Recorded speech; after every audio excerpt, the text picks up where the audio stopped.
हमारे सामान्य जानकारी के लिए ज़रूरत होता है, उन टॉपिकों के बारे में हम लोग जानते हैं। ठीक है, और बताया जाता है आप लोगों को भी। तो आज का जो हमारा टॉपिक है, नाव दुर्घटना एवं पानी में डूबने से बचाव के संदर्भ में जानकारी। तो नाव दुर्घटना और पानी में डूबने से बचाव, वो टॉपिक का पहला है नाव दुर्घटना और दूसरा है पानी में।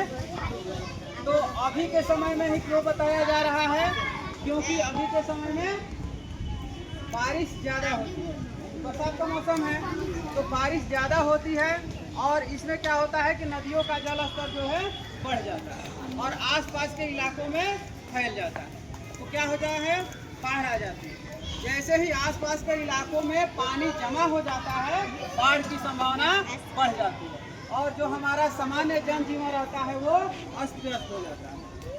ठीक है, तो बारिश ज़्यादा होगी, पानी ज़्यादा लगेगी तो बाढ़ आ जाता है। ठीक है, और उसमें अगर हमें तैरना नहीं आता है और हम बाहर निकल जाते हैं तो हो सकता है संभावना रहेगी कि हम डूब जाएं।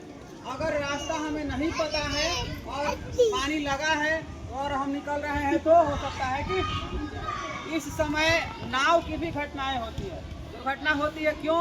क्योंकि इस समय नदियों का जल स्तर ज़्यादा रहता है और उसमें उसका प्रवाह भी तेज होता है।